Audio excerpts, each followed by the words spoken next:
Hey there, welcome to LSAT Demon Daily. I'm Eric Johansson, a teacher with LSAT Demon. With me is Nathan Fox, founder of LSATdemon.com and the weekly podcast, Thinking LSAT. We have an email from Anonymous. How much does elite work experience help when applying to law school? I had a 3.91 in undergrad, finance major, and I've been using the Demon Basic Plan to study for the past 30 days. I scored a 158 and 151 on the first two practice tests.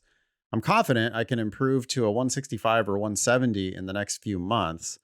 I have 2 years working in big tech, Amazon, in a high-pressure, client-facing role. By the time I apply next year, I will have 3 years experience and 2 role progressions. Will this give me an advantage over K through JD applicants, and to what extent? What would you say to all that? Yeah, maybe. It's not as important as your LSAT and your GPA. That said, 3.91, that's a good GPA. You can get that LSAT up to 170 plus, like you seem to think you can. You'll be swimming with the big fishes, and the top schools, they have their choice of 3.9s, 170s. So they are going to look to things like your resume and your personal statement to differentiate between these applicants with similar stats. Yeah. So to that extent, yeah, having work experience, proving that you can be professional, work with clients, I think that's all good as long as you can get that across on your application. But it doesn't get you to the door. Like, you have to get to the door first with your LSAT.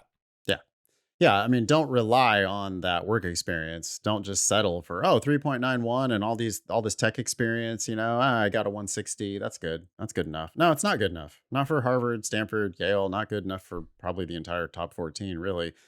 US News made changes last year to its methodology, or maybe it was earlier this year, I can't remember, but they changed their rankings methodology somewhat to start counting job placement, like employment stats, are now part of the US News Law School rankings.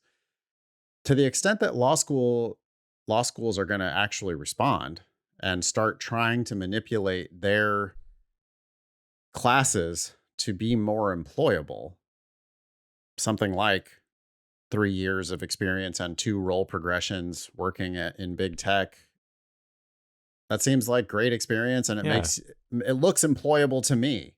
Yeah. But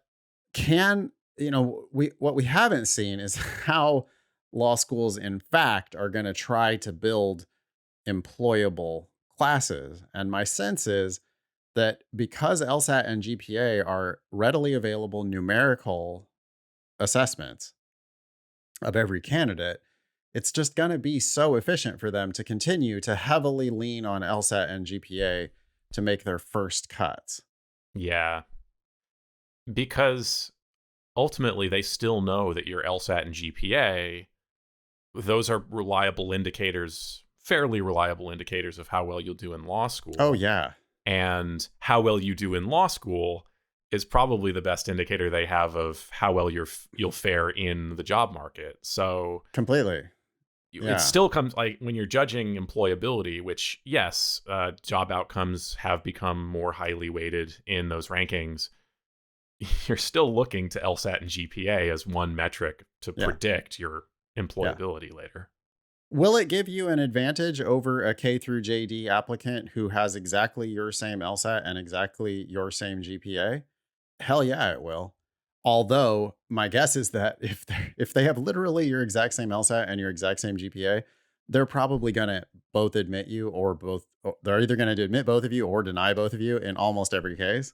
Yeah. In the rare case where you were right on the bubble, this law school has a 3.91 exactly median GPA and whatever your LSAT is exactly median LSAT. And they're like, well, we have to take one of these people and we have to cut the other one.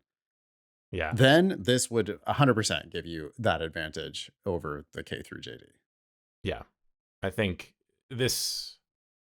it can create that advantage, but then again, so can the other things that show up, like how well did you write a supplemental essay on your application? And I think this work experience probably closer in weight to those other supplementals than it is to the power of your LSAT and your GPA. It also, you could make more of it by writing a really great personal statement about this experience. Absolutely. You can make that resume item come to life by showing yourself really killing it in this high pressure client facing role at Amazon. If you can talk about your achievements at Amazon and how you've crushed it, and maybe that ties into what you intend to do with your JD, then you can really start to set yourself apart from the K through JDs. But I don't think any of that comes out on their first cut, because their first cut's going to be like LSAT, GPA index, sort from the highest to the lowest. Let's start looking at these people that are higher on the list. So you got to get yourself up that list with the right LSAT. And then at that point, you become a really stellar applicant. Totally. Thanks for writing in. Email daily@lsatdemon.com if you'd like to ask us a question or share some LSAT or law school admissions news. Thanks for listening.